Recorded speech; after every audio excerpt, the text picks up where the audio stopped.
I'm Esther Dillard on the Black Information Network, chatting with writers and authors who offer an added perspective for our listeners. This is The Color Between the Lines.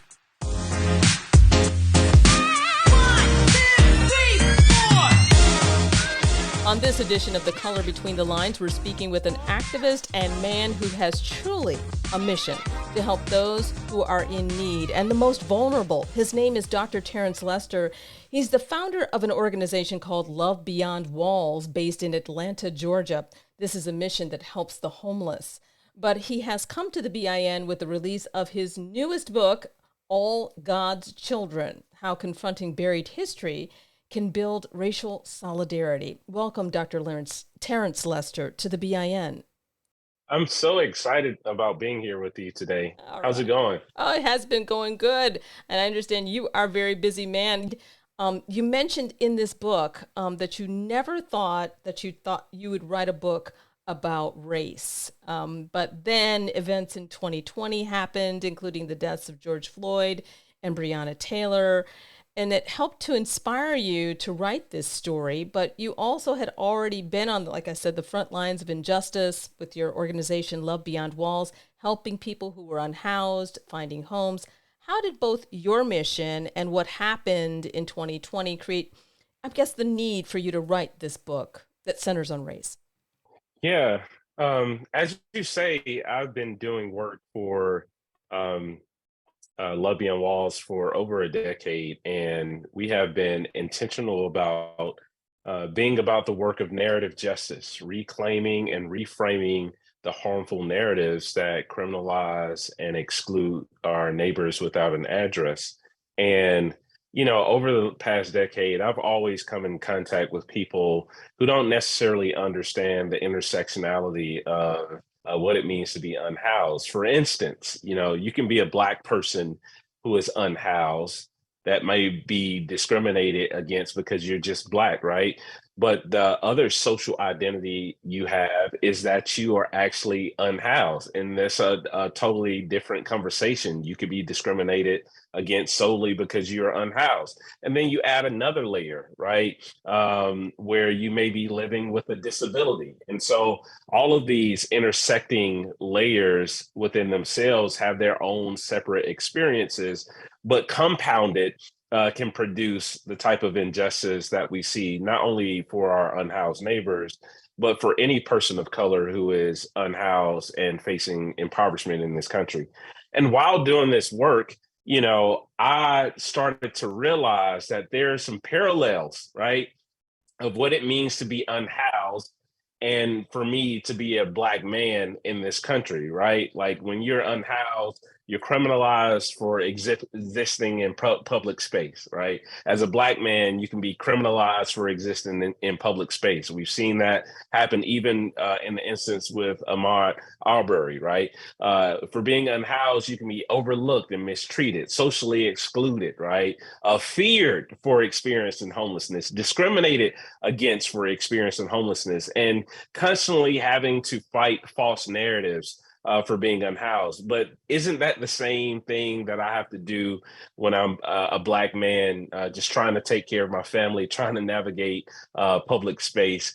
I've been socially excluded before. I've been feared for being 6'2" and having a larger frame. I've been discriminated against for having Black skin, and I've constantly have had to fight false narratives. And around the kind of the tragedy that happened and the murder of George Floyd and Breonna Taylor and Ahmaud, it started to cause a lot of our community members, where our organization serves, to start asking, like, why does this continue to happen to our community, which are mostly Black? And most people don't know that Black people make up 13% of the population, but we account for 49 to 50% of people who are unhoused in the country.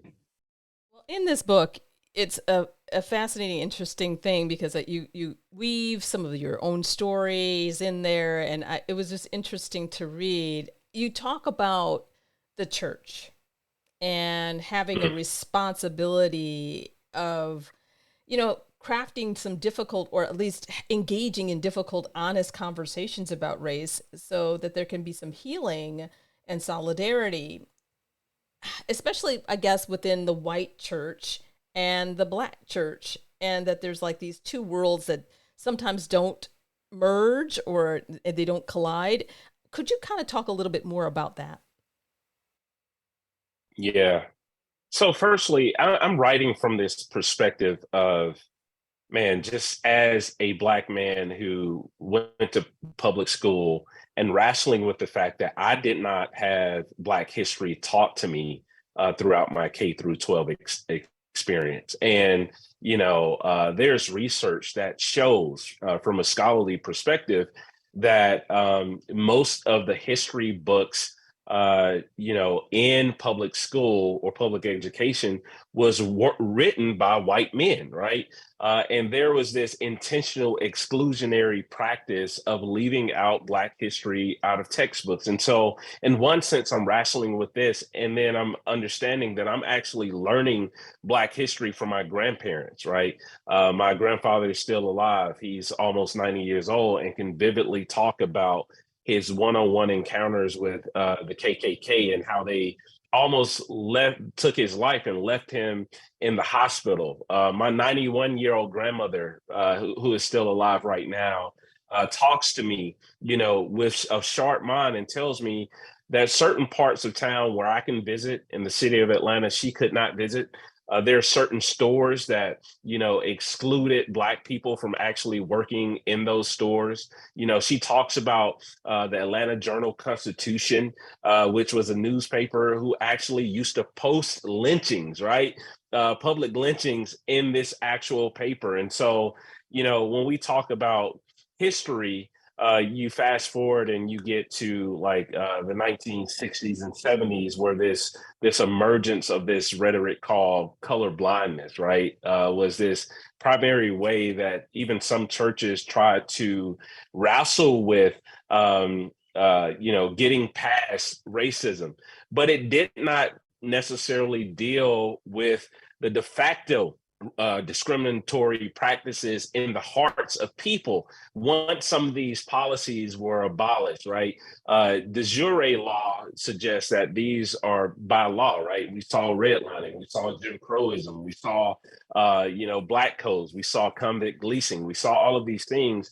But once those things started to be abolished, right, the de facto part of it is what actually remained in the hearts of people. And so when I talk about, really confronting buried history, specifically for the church's perspective, I've been in both Black churches and white churches, and specifically white churches have been complicit in many ways, remaining silent, right? When it comes to, public unrest, related to racialized trauma that many Black persons experience, because we see violence against Black bodies. It's not really wanting to, confront the willful ignorance that keeps the church blinded in many ways, and really address some of the systemic things that needs to be addressed when it comes to talking about faith and the love of God, right?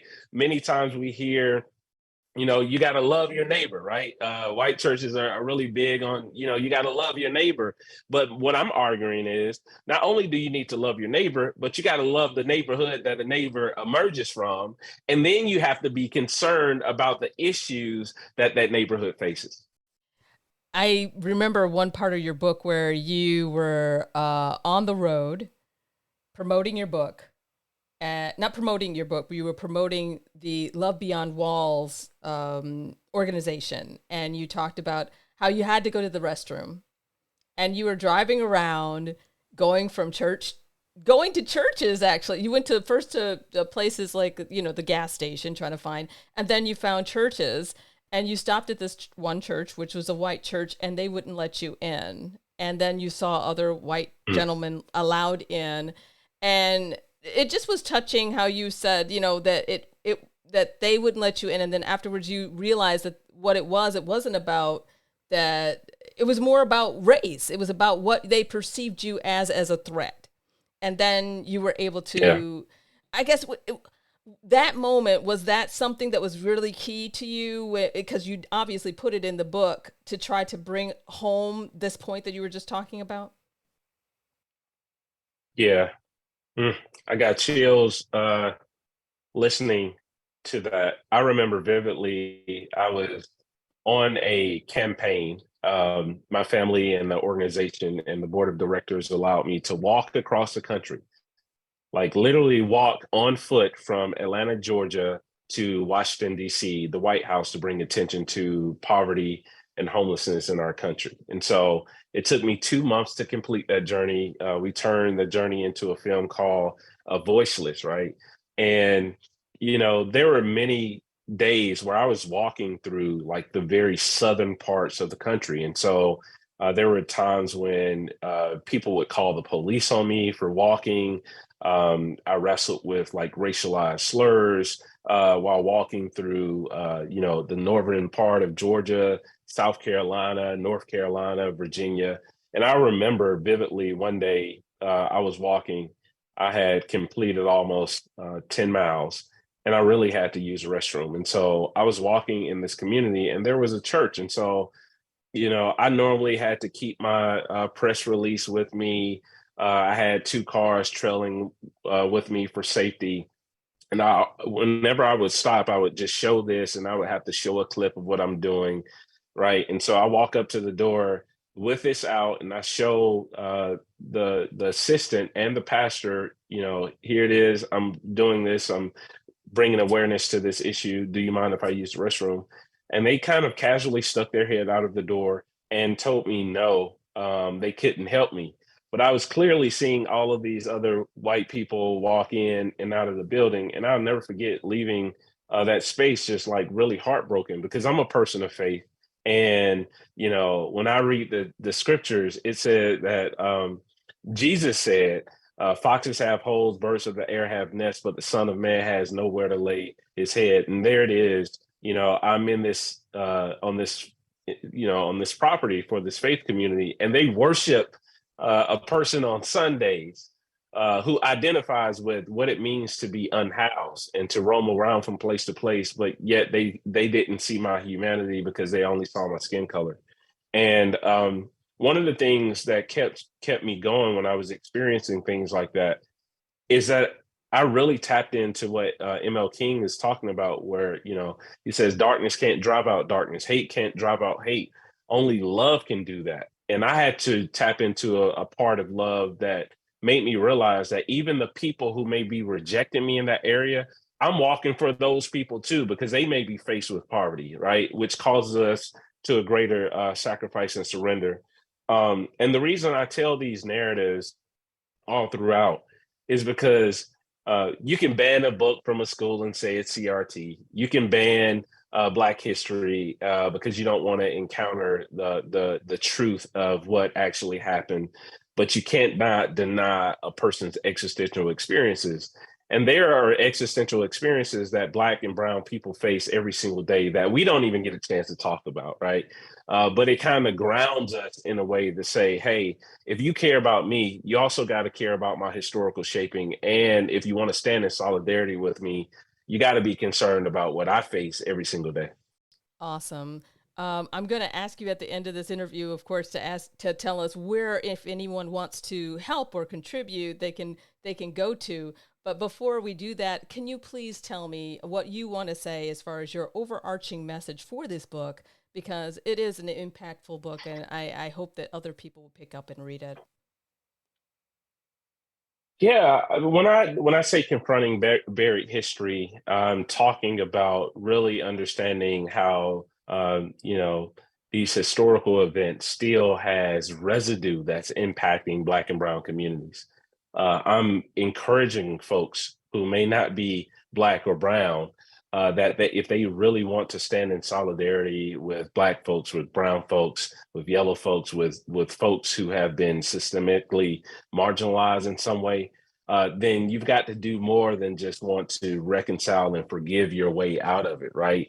I think reconciliation is a part of it, but racial justice is at the core.